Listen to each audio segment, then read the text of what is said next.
Hello, मैं सौरभ आज आपको बताने वाला हूँ broadcast routing and multicast routing के बारे में।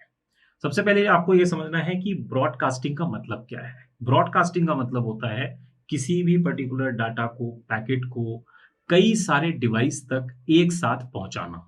जैसे हमारे पास में एक सोर्स है और इस सोर्स से हम कई सारे डिवाइस तक डाटा को पहुँचाना चाहते हैं।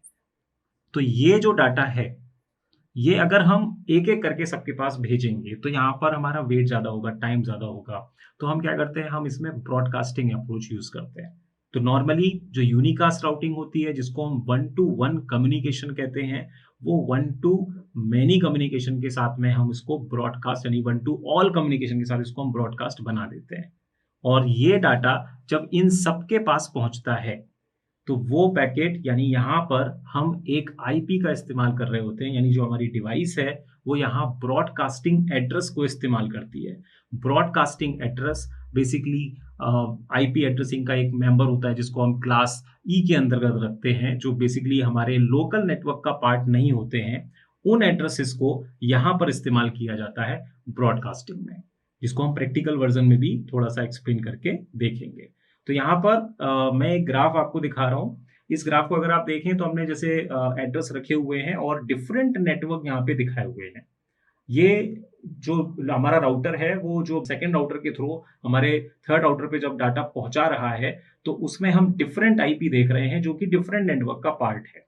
अब ये सेक्शन अगर हम डाटा पैकेट को यहाँ पे किसी के थ्रू हम ये दिखाना चाहते हैं कि भाई कैसे क्या यहाँ पे इवेंट्स चल रहे हैं, क्या यहाँ पे अप्रोच आ रही है, उस इवेंट को जब हम यहाँ पे मेजर करते हैं तो वहां पर हमें क्लासिफिकेशन में ये दिखाई देता है क्लियरली कि यहाँ पर हमने एक ब्रॉडकास्टिंग एड्रेस इस्तेमाल किया है। और जैसा कि मैंने आपको बताया, ये यहाँ पर हमारे रिप का यानी जो हमारा डिस्टेंस वेक्टर राउटिंग प्रोटोकॉल होता है, राउटिंग इंफॉर्मेशन प्रोटोकॉल जिसको हम रिप कहते हैं, इसके वर्जन 1 में हम ये क्लियरली देख पाते हैं जहां पर हमारे ब्रॉडकास्टिंग पैकेट जा रहे होते हैं। अब इसी के साथ हम मल्टीकास्टिंग को अगर समझें, तो मल्टीकास्टिंग में हमारे पास में कई डिवाइसेस होंगे, लेकिन डाटा का फ्लो, पैकेट का फ्लो सारे डिवाइसेस पे नहीं होगा। वो होगा कुछ डिवाइसेस के पास। जैसे यहाँ पर हमने यहाँ पे दिखाया कि ये एक सोर्स से ये सारे डिवाइसेस तक डाटा लेके जा रहा है, but it may be possible कि यहाँ पे और भी डिवाइसेस लगे हुए हैं और ये डिवाइसेस जो हैं ये इस पर्टिकुलर डाटा के मेंबर के पार्ट नहीं है, ये इस डाटाग्राम के पार्ट नहीं है। तो वो डाटा कहाँ जाएगा? वो इन्हीं डिवाइस पे जाएगा, बाकी डिवाइस पे नहीं जाएगा। तो इसको हम बोलते हैं मल्टीकास्टिंग अप्रोच। मल्टीकास्टिंग एक लोकल लैन के अंदर या फिर किसी वैन कम्युनिकेशन के अंदर भी परफॉर्म की जा सकती है।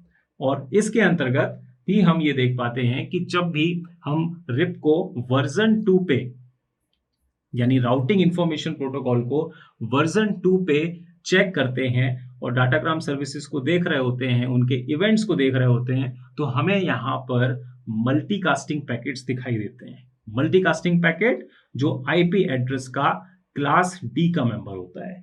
क्लास डी के मेंबर होने के साथ वो एड्रेस हमारे लोकल नेटवर्क पे इस्तेमाल नहीं किए जाते, क्योंकि यूजुअली हमारे पास 3 क्लासेस होते हैं, क्लास ए, बी और सी। बाकी के क्लासेस के जो एड्रेसेस हैं वो रिजर्व हैं मल्टीकास्टिंग और ब्रॉडकास्टिंग के लिए। So this is all about the multicasting and broadcasting.